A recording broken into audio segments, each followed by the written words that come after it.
Welcome back. Today, we're doing a deep dive into something that trips up a lot of investors. This idea that when interest rates rise and bond prices fall, you've automatically lost money for good. Right.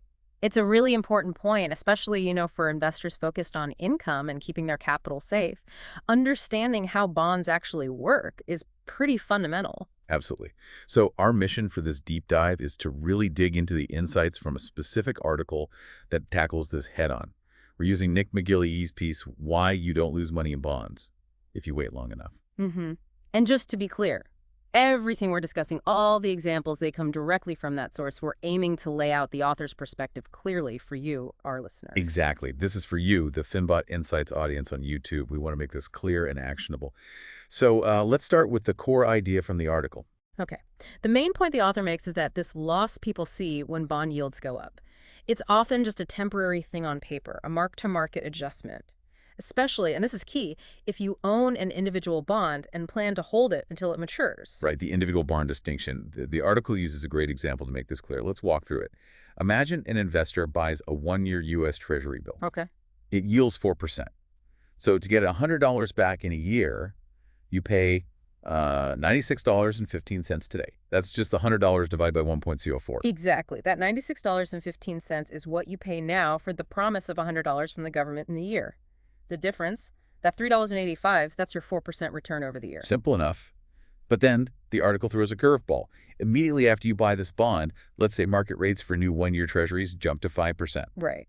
So now if someone wants to buy a new one-year T-bill yielding 5%, they'd only have to pay $95.24 for it. That's $100 divided by 1.05. It's cheaper because the yield is higher. And because the market now offers 5% on new bonds, the price of your existing 4% bond has to adjust, doesn't it? No one would pay $96.15 for your 4% bond if they can get a 5% one for $95.24. Precisely. The market forces the price of your bond down to match the new yield environment. So its market price also falls to $95.24. So you bought it for $96.15, and now it's quoted at $95.24. That's a difference of 91 cents. Is that the loss people worry about? That's the mark-to-market loss, yes. It's what you'd lose if you decided to sell the bond at that exact moment, right after rates went up. It reflects the current market value. Okay, but the article's main point, the wait long enough part, comes in here, right? What happens if you don't sell? That's the crucial insight for individual bonds. If you just hold on to that 4% Treasury bill for the full year until it matures, the U.S. government still pays you the full $100 face value. That original agreement holds. Okay, so the intermediate price drop, that $1.91 loss, it becomes irrelevant if you hold to maturity. Exactly. It only matters if you transact before maturity, assuming the government pays, which for treasuries is about as safe an assumption as you can get. Right, very low credit risk there. Then that 4% nominal return you signed up for when you paid $96.15 is locked in. You get your $100 back. The roller coaster of market prices in between doesn't change that final outcome. So a realized loss only happens if you sell early for less than you paid. Holding to maturity avoids that, neutralizing the effect of those rate hikes on your principal return. That's the concept for an individual bond with a set maturity date. It's quite clear-cut. But things get a bit murkier when we talk about bond funds, which is how many people actually invest in bonds. Yeah, that's a really important distinction, because a bond fund isn't just one bond maturing on one date. Not at all. It's a whole basket, a portfolio of potentially hundreds or thousands of individual bonds, all with different maturity dates, different coupons. It's managed as one collective pool. You own shares in the pool, not the specific bonds. So how does that structure react when interest rates rise? Does the fund's value drop too? Oh, absolutely. The fund's value, its net asset value, or NAV, can definitely go down in the short term when rates rise.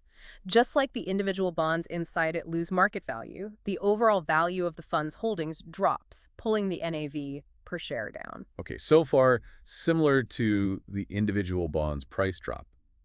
But the hold-to-maturity solution doesn't quite apply to a fund, does it? Because the fund itself doesn't mature. Exactly.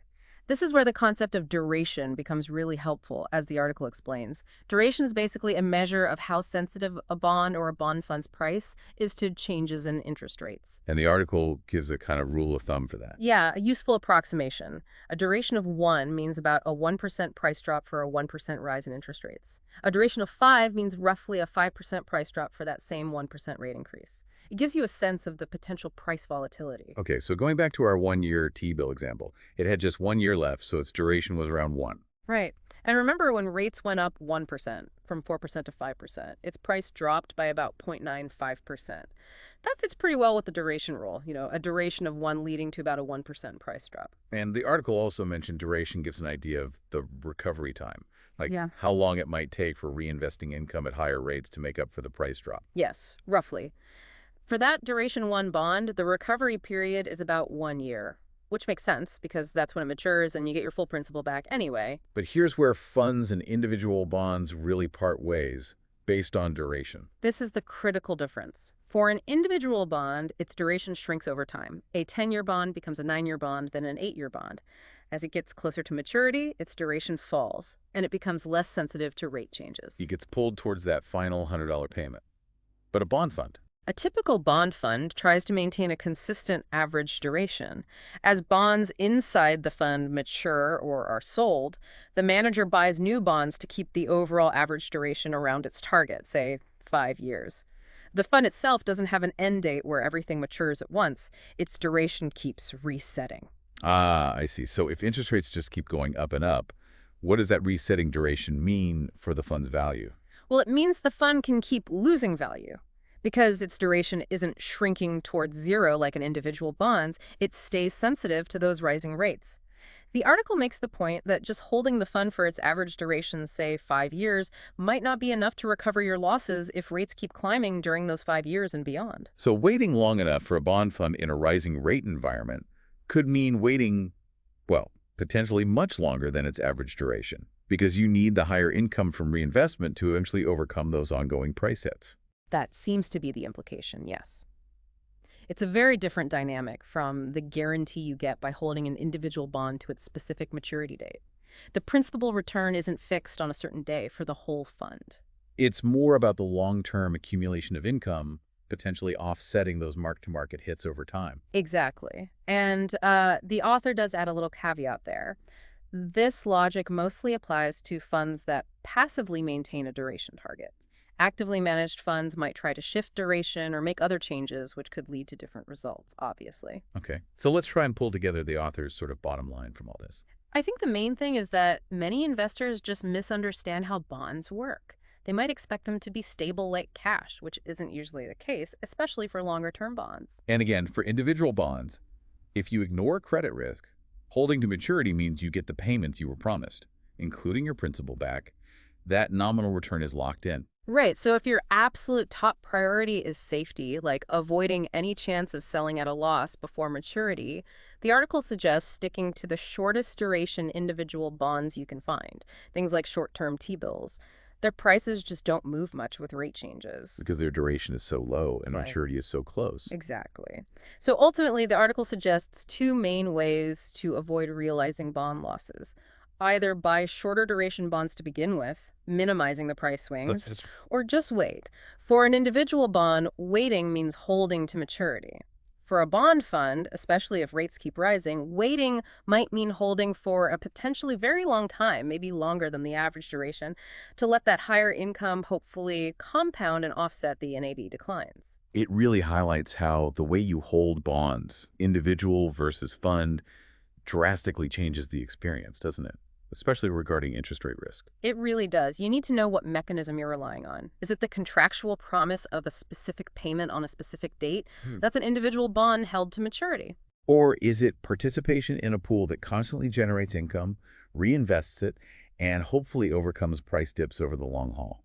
That's more like the fund experience. Precisely.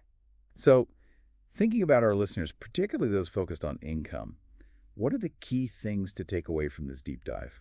Well, I think the big one is not to panic automatically when you see the value of your bond holdings dip because rates went up. It's crucial to understand that's often a temporary mark-to-market thing, not necessarily a permanent loss of capital or income if your strategy aligns with how you're holding the bonds. Right. You need to know the difference between that paper fluctuation and a real locked-in loss from selling early. And understanding how that plays out differently for individual bonds versus funds is, well, it's essential for setting the right expectations. Yeah, it helps manage risk. It comes down to matching your time frame, your need for the money, with the structure of your bond investment. If you know you need exactly $6 on date Y, holding an individual bond maturing on that date gives you the most certainty. Whereas if you want diversified income exposure over the long term and can ride out some NAV volatility, a fund might be suitable, but you need to understand that volatility is part of the deal. Exactly. So, maybe a final thought for everyone listening. Take a moment to consider your own bond holdings. Are they mostly individual bonds or funds? And does that structure really line up with your income goals and how comfortable you are seeing values fluctuate when interest rates move around? It's a really worthwhile exercise. Are you aiming for that guaranteed principal return on a set date, like with an individual bond held to term? Or are you looking for that continuous income stream from a diversified fund, understanding that NAV will move around? Knowing the answer helps make sure your bond strategy fits you. Some really crucial distinctions there. If you found this deep dive helpful in clarifying how bonds work, especially in different rate environments, please do give us a click on that like button. It really helps support the channel. And of course, to stay up to date on future deep dives and other financial insights from us here at FinBod Insights, make sure you subscribe to the channel. We'll keep breaking down these important topics for you.